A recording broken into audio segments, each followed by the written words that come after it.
ඒ සුදු නෝන. ඔව්. අර ගෙදර ඔක්කොම බඩු තියෙන එකේ රයිස් එකක් හදලා දෙන්නකො. එහෙනම් ටක් ගාලා ඒ ටික පැදලා දෙනවා ඕන කරන්නේ. බැදලා තියෙන්නේ හදන්න විතරයි තියෙන්නේ හදලා දෙනවා. ඒ ටිකත් හදලා දාවේ. ඔව් ඔව්. එහෙනම් ටක් ගාලා හදලා දෙන්න. යා. thank you.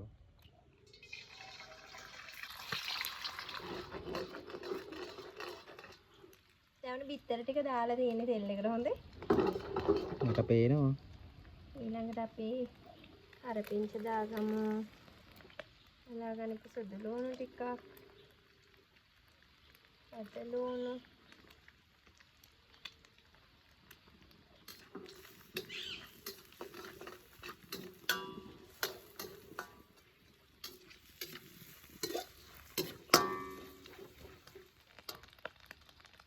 කැරට් දාන්නේ නේ. දැන් නම් පට්ට සුවඳක් එනවා. යාලා හොඳට කවලම් කරන්න තියෙන්නේ. මේ ෆ්‍රයිඩ් රයිස් එක මාර රහයි බලන්න කඩෙන් ගේන එක වගේද කියලා.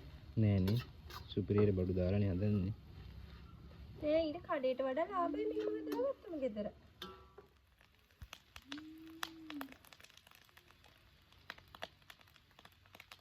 අපි දැන් ගම් මිරිස් දානවා.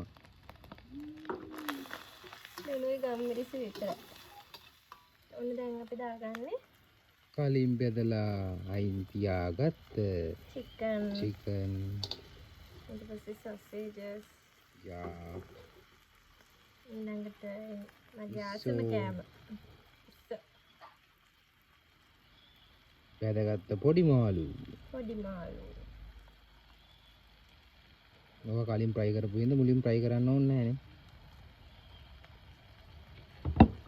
ඔය බෙදලානේ ඉතින් මට අඩ ගහලා තියෙන්නේ. අයියෝ. දැන් නම් සුවඳ නියමයි.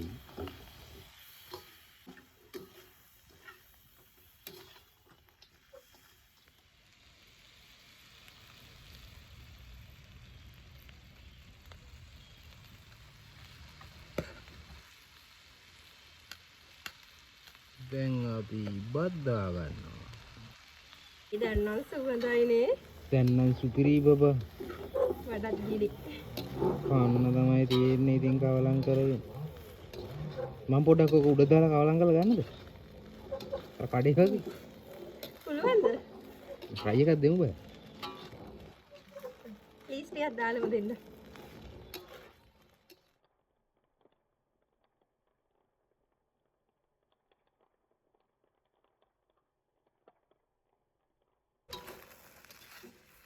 මේ බබා. දැන් නම් පාට සුවඳයි හොඳේ. කොහොමද කඩේ මික්ස් රයිස් වගේද බලන්නකෝ ගෙදර හදපුවා. නෑනේ දැන් ඉතින් කන්න තමයි තියෙන්නේ මට නම් පට්ට බඩගිනී බබා. බත්තට හොඳට ෆ්‍රයි වුණාම තමයි අර කඩේ ඔයාලා කියන්නේ රසයි කියලා අන්නේ වගේ. ඉතින් බත්තට හොඳට ෆ්‍රයි වෙන්න ඕන. කඩේ නැයිදී සුප් කුඩුනේ දාන්නේ අජිනමොටෝ සුප් කුඩුනේ. හරි අමාරුවෙන් කවලම් කරන්නේ මට දෙන්නකෝ මම කවලම් කරා. ඕනද? ඉතින් කොහෙන්ද බත්තට උඩ දානවා කිව්වනේ කඩේ වගේ. උඩ දාන්න කියලා මෙතී ඉන්නේ නැති වුණා. ආ වැඩන්නේ. කේන්ද උඩ දාන්නේ නේ.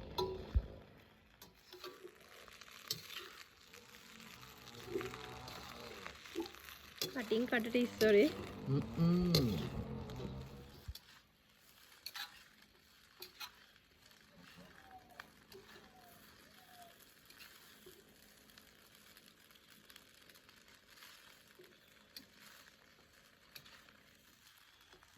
thank you බබා. කන්නද? කන්. රසපාටයි. කාල්වල කියන්නේ කොහොමද? කොහොමද කෑම? පට් රසල් බා.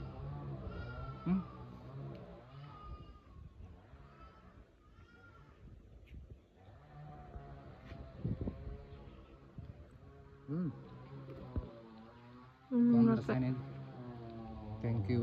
කඩේට වඩා හොඳයිනේ. thank you.